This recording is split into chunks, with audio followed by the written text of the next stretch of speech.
given, right? So after a brief digression on monotonicity, maxima, minima, local minima, let's quickly look at some very direct applications of the same. Like I said, local maxima, local minima fall under a common framework of what's called local extrema. Now, the first problem of this bunch of very simple direct situations on extrema, where they've said there is a function defined from the set of real numbers to the set of real numbers, and the derivative of the function with respect to x is given by this expression.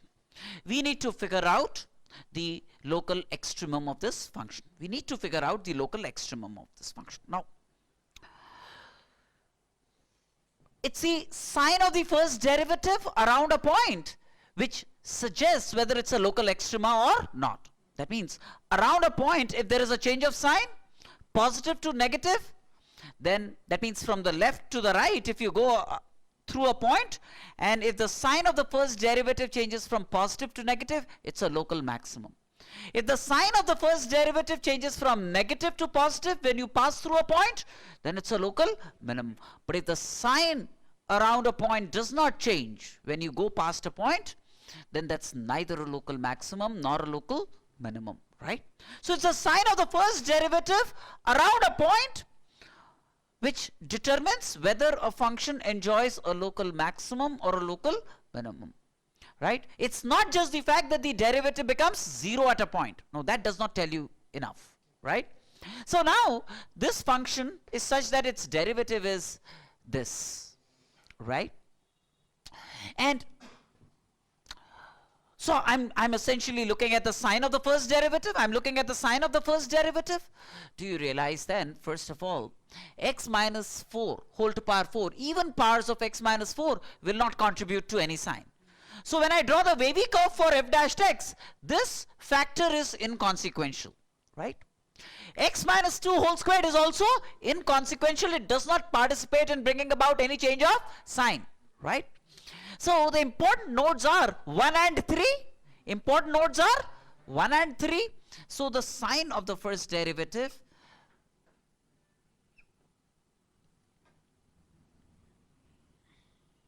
of course at x equal to 2 it becomes 0. That's an isolated point, so I don't care, right?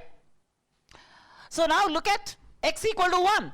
This is the wavy curve for f dashed x. When you go to the left of 1, what's the sign of the first derivative? Positive. What's the sign of the first derivative to the right of 1? Negative. What's the value of f dashed x at x equal to 1? 0. So which means at x equal to 1, the first derivative vanishes, and therefore it qualifies towards a check for a local extremum.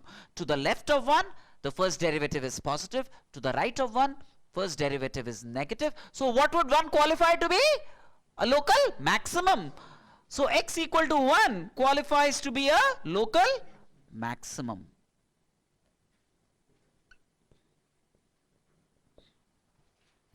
Again, at x equal to 3, the first derivative becomes 0, right?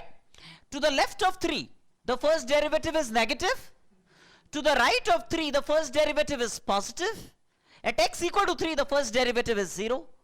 That means x equal to 3 must be a local minimum. X equal to 3 therefore must be a local minimum. Yes or no? And x equal to 2 and x equal to 4 are neither local maxima nor local minima. Yes or no? Clear? Yes or no? So now that's as far as this situation is concerned.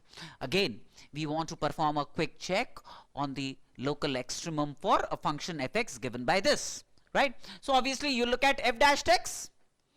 F dashed x is what? F dashed x is x squared minus 4x plus 3, which is essentially x minus 1 into x minus 3. Right?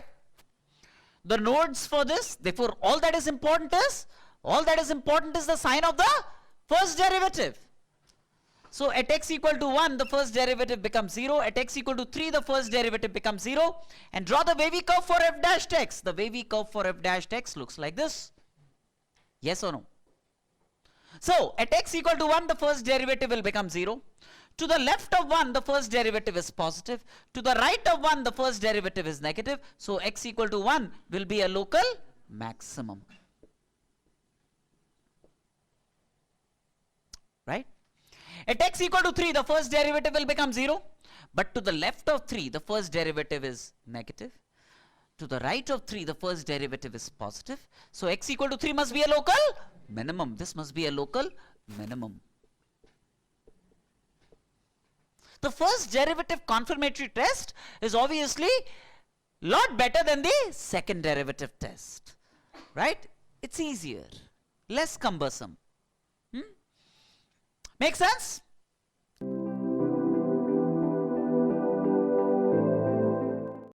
Again, we want to explore this for local extremum, right? So, what's f dashed x? F dashed x is 15x power 4 minus 375x squared plus 2160. Yes or no? Right? Let's see if we can simplify. I can take 15 common. So x power 4 minus 2 5 x squared minus 15 1 4 60 60. Right? This is what happens. Plus, right.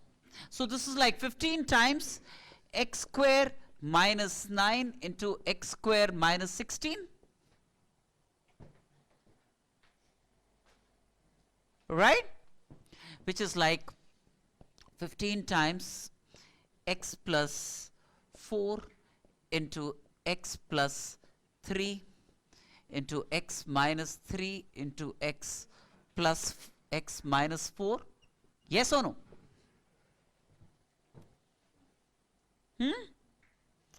Again, the sign of the first derivative, that's all, right? What's the wavy curve for f dashed x? The nodes are minus 4, minus 3, 3, and 4. These are the nodes, right? The wavy curve for this is this. At x equal to minus 4, to the left of minus 4, f dashed x positive. To the right of minus 4, f dashed x negative. At x equal to minus 4, f dashed x becomes 0. So this must be a local max. Again, this must be a local min. This must be a local max. This must be a local min. Yes or no?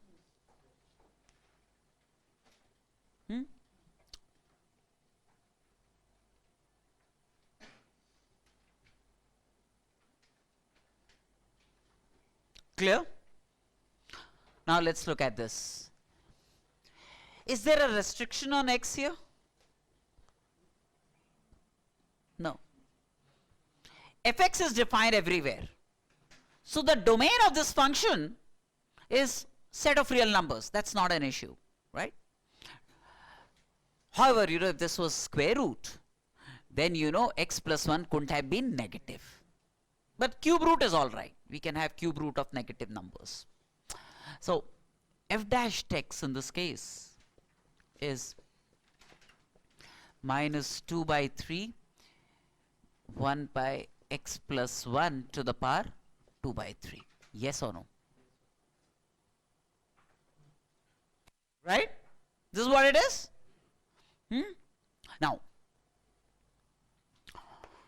the important thing about this is f dashed x is undefined at x equal to minus 1. Isn't it? When x plus 1 becomes 0, that means when x is minus 1, this will be rendered undefined. So it's not differentiable at x equal to minus 1. It's not differentiable at x equal to minus 1. And so as long as x is not minus 1, right? This number is never negative. X plus 1 to power 2 by 3 is never negative, because see, x plus 1 whole square will always be positive, and then cube root of that will be positive. So this is never negative, and there is a minus sign here, that means this is less than 0. Except at x equal to minus 1, it's negative. That means f dash x is negative for all x except x equal to minus 1, which means fx must be a monotonically decreasing function of x. It has no local extrema. It has no local extrema. It must be a monotonically decreasing function of x, because it's negative for all x except x equal to minus 1, which anyways is an isolated point.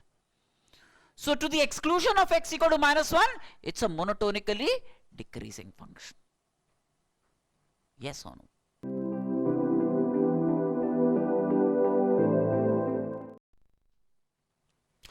So now this function y equal to fx equal to x by 1 plus x square, we need to investigate this function. We need to investigate this function. So one thing, what's f dash x? Derivative of numerator into denominator minus derivative of denominator into numerator divided by denominator square, right?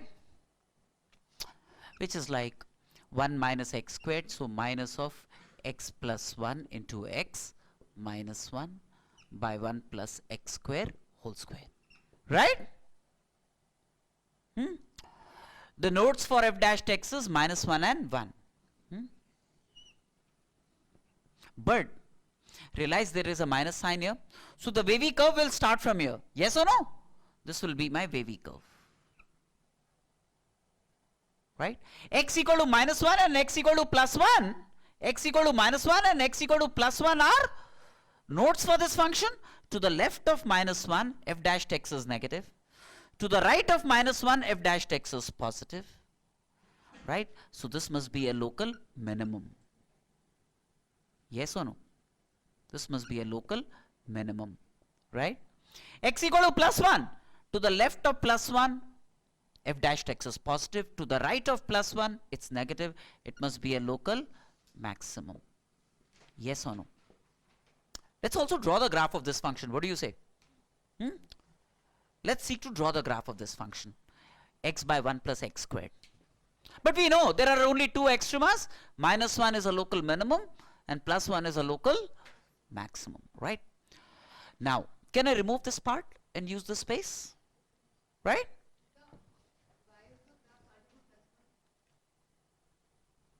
Why is it starting from plus 1? But because of this minus, if this minus sign was not there, it would have like this. This would have been the graph. Because of this minus sign, you know, the wavy curve really becomes wavy now. You know what if this minus was not there, it would have been a regular wavy curve like this. You're aware of wavy curves, right? But because of this minus, you know, the part of the wavy curve that was above goes below, the part that was below goes above because of that minus sign sticking out, right? You know? So now let me draw the graph of this function. X by 1 plus x squared. So if you really examine a few things, if I divide by x, 1 by x, yes or no? Do you realize that as x tends to plus infinity, y tends to 0? Why? Because this will tend to 0. This tends to plus infinity. 1 by infinity, that's 0. Y tends to 0. Y tends to 0. As x tends to plus infinity, y tends to 0. At x equal to 0, y is 0. At x equal to plus 1, we figured out it has a local maximum. Right? So to the right of the y-axis, at x equal to 0, 0, it goes up, builds at x equal to 1 a local maximum features, and then as x tends to infinity, y tends to 0. As x tends to infinity, y tends to 0. Yes or no? Now, notice that when x is replaced by minus x, if x is replaced by minus x, y becomes minus y. Yes or no? Right? That means if x comma y is a point on this curve, if x comma y is a point on this curve, then minus x comma minus y will also be a point on this curve. Yes or no? And x comma y and minus x comma minus y are what kind of points? If this is x comma y, then minus x comma minus y would be like this, which is symmetric about the origin. Do you realize it's symmetric about the origin? If this is x comma y, then this would be minus x comma minus y. How about it? Right? That means the graph is symmetric about the origin. Now I have drawn the graph like this to the right of the y-axis, which means now to enjoy symmetry about the origin, if this is x comma y, this is minus x comma minus y. If this is x comma y, this would be minus x comma minus y. Right? And you can see that as x tends to minus infinity, as x tends to minus infinity, this tends to 0, y will tend to 0 but will remain negative. Y will tend to 0 but will remain negative. So as x tends to minus infinity, y tends to 0, as you can see, but is remaining negative. Do you see that? This then is the graph. And you can again see local maximum at 1 and local minimum at minus 1. Right? Not only that, just notice that x plus 1, suppose x is greater than 0, then x plus 1 by x by 2, arithmetic mean, will always be greater than or equal to the geometric mean. Right? That means x plus 1 by x will always be greater than or equal to 2. That means 1 by x plus 1 by x will always be less than or equal to 2. Right? That means the y here, which is x by 1 plus x square, will always be, will always be less than or equal to half. This will always be less than or equal to half. See, this is half. This is half. At x equal to 1, it becomes half. And all the y's are less than or equal to half for x greater than 0. Do you realize this? Right now, at x equal to 1, it becomes half, and y's are all less than or equal to half. Yes or no? This is the graph of x by 1 plus x squared. Clear now? Right? Let's look at this.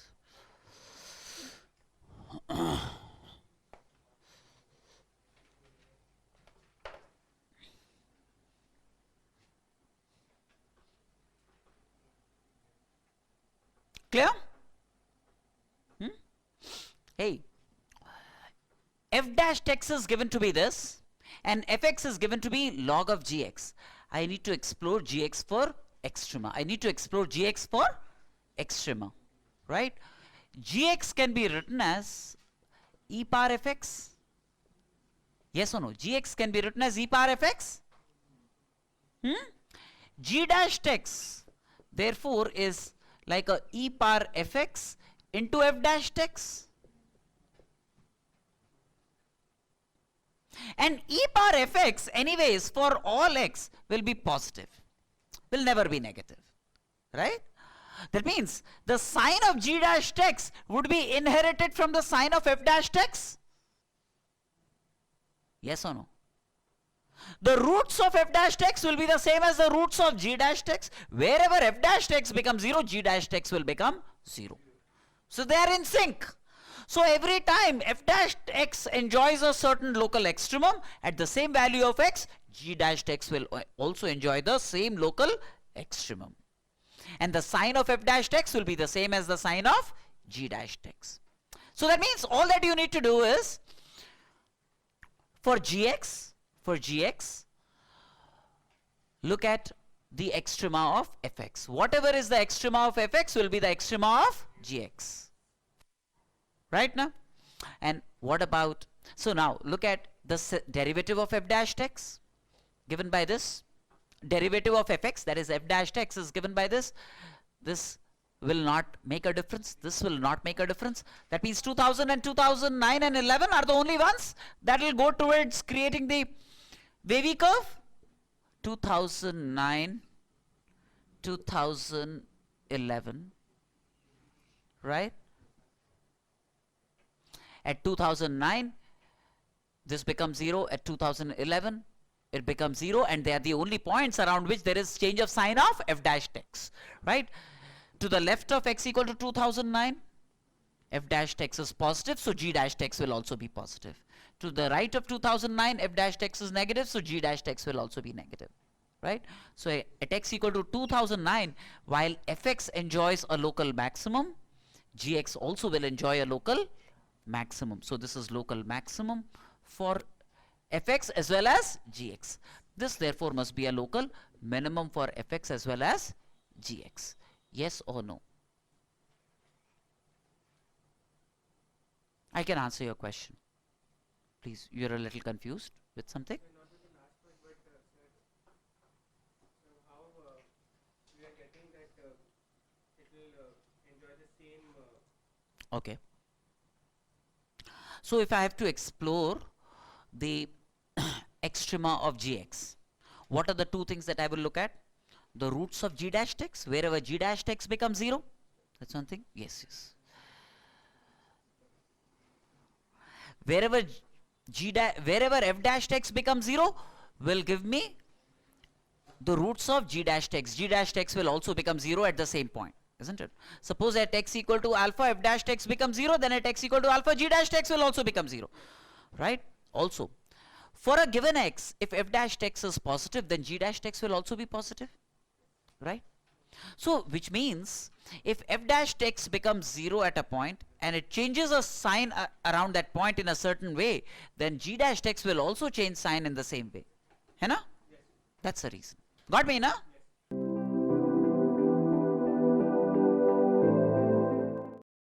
Y equal to x by 1 plus x squared. We want to find the point where the curve has a maximum slope. The curve has a maximum slope. That means the maximum value of dy dx. We want to find those values of x for which dy dx is not maximum, not y, dy dx, right? Now, look, we've obtained dy dx. What was it? 1 minus x squared.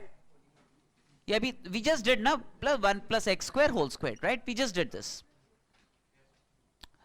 I want to be able to maximize dy dx. We want to be able to maximize dy dx. That means we should look at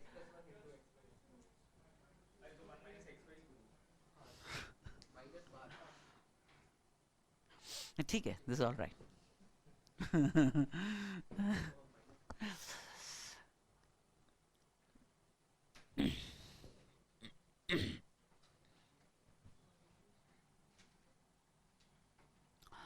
Now, let's differentiate this with respect to x. We can even simplify this a little bit. But that's all right. This is m, the slope at any given x. What is dm dx?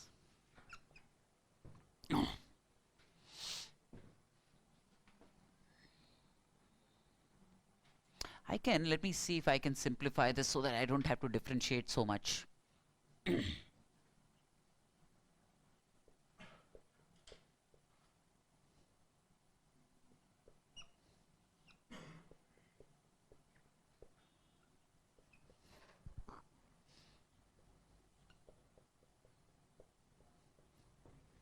This will work. Okay, that helps. So this is m. I want to maximize m. That means I want to find those values of x for which dm dx becomes 0. Realize what I did here? So let me differentiate this.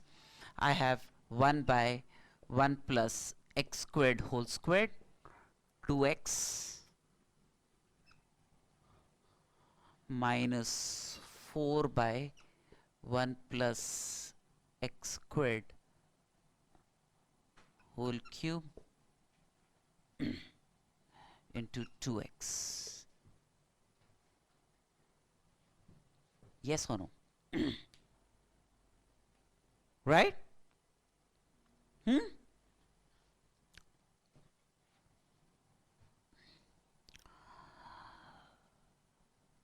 So what would this give me? This will give me, like, if I take 2x common, have I differentiated it right? Minus 4 by 1 plus x squared whole cubed, and then 2x, right? Seems all right. So if I take 2x common from this, then I end up getting 1 plus x squared minus 4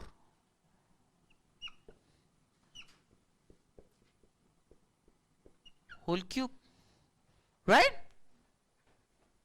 Yes or no?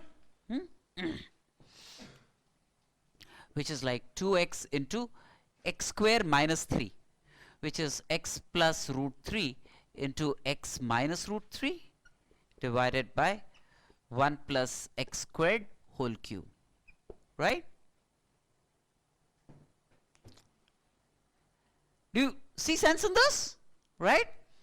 So now I have m dashed x. I look at the sign of m dashed x. The nodes are minus root 3, x equal to 0, and x equal to root 3. So m dashed x has this as its wavy curve. This is the wavy curve for m dashed x. Right? This is the wavy curve for m dashed x. Now at x equal to minus root 3, m dashed x becomes 0. To the left of minus root 3, m dashed x is negative. To the right of root 3, m dashed x is positive. So it enjoys a local minimum at x equal to, mx enjoys a local minimum at x equal to minus root 3. And therefore, they alternate. This must be a local maximum and this must be a local minimum. Yes or no? And this is what we are wanting, right? Local maximum. Local maximum. Clear?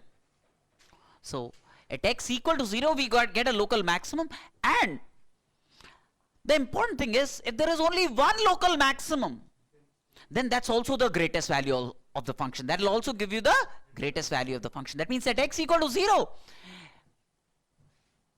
dm dx becomes 0. So, and at x equal to 0, it has a local maximum. So x equal to 0, m will give you the, x equal to 0, you get the greatest value of m. At x equal to 0, you get the greatest value of m. So what is m? Put x equal to 0 here. M largest happens at x equal to 0. M largest happens at x equal to 0, which is how much? 1, right? At x equal to 0, you get the greatest slope of the graph. You get the greatest slope of the graph.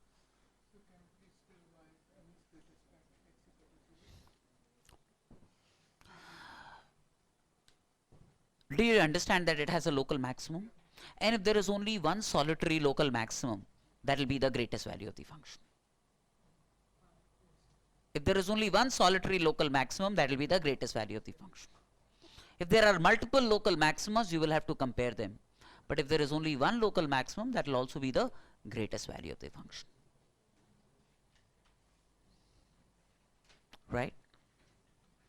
So x equal to 0, that gives me maximum slope. See, and I drew the graph of this function. The graph of this function was like this. That means this must be the greatest slope. This must be the greatest slope. And the slope is decreasing. At x equal to 1, it becomes 0 and it becomes negative thereupon. At x equal to 0, the slope is maximum. 0, 0. X equal to 0, y equal to 0 is the point where there is greatest slope. Because dm dx becomes 0. M is maximized at x equal to 0. Stand by. Now let me tell you a few more things.